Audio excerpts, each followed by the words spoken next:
Hi, everyone. Today we're going to talk about the structure of the cell membrane. Now, when we talk about the structure of the cell membrane, one of the things I want you to remember in the back of your mind is the function of the cell membrane. And everything about the structure of the cell membrane determines its function. And the function of the cell membrane is to maintain the internal environment of the cell. In other words, maintain homeostasis or balance. Now, the majority of the cell membrane is made of phospholipids, like the one you see here in this slide.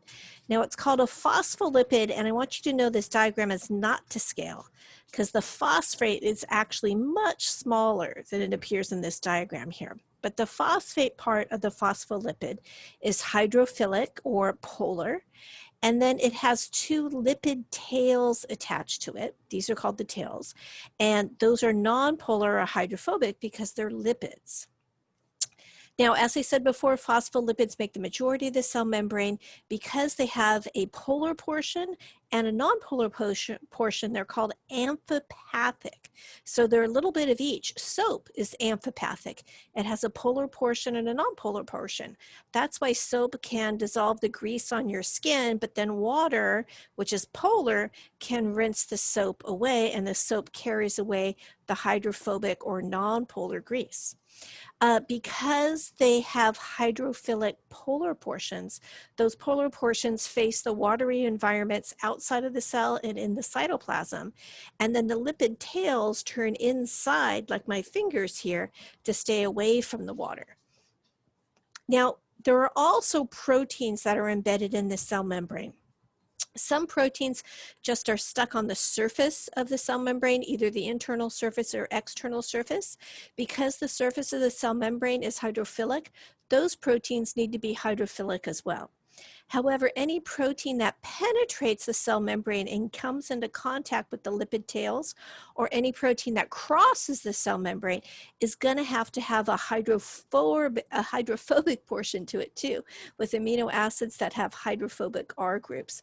So these transmembrane proteins, that's what we call these proteins that completely cross the cell membrane, have to have a hydrophilic part, and then a hydrophobic part in the middle, and then a hydrophilic part at the bottom again in contact with the cytoplasm. And the proteins in those cell membranes do a lot of different functions. We'll talk more about these when we get into Unit 4 about cell signaling. You've got proteins that are transport channels, then those that have an enzymatic function, which we'll talk about in Unit 3, those that act as receptors, ones that function in cell identity. And notice all these hexagons hanging off this protein here. Does anybody remember what a hexagon represents in a biomolecule? That's right, it represents a sugar. So a lot of those cell surface markers that identify the cell as part of a liver cell, or part of a pancreas, or part of a skin cell, or part of my body, or part of your body, or part of someone else's body, will have different marker proteins on the surface. Some are cell adhesion molecules, which help cells stick to each other. Some help give cells rigidity and shape by attaching to the cytoskeleton. There's some other components to the cell membrane as well. Steroids, such as cholesterol, help maintain the membrane flexibility in different environments. If it gets too cold, most lipids want to solidify, but if a cell membrane has cholesterol in it, it'll help keep that membrane flexible even when the environment gets colder.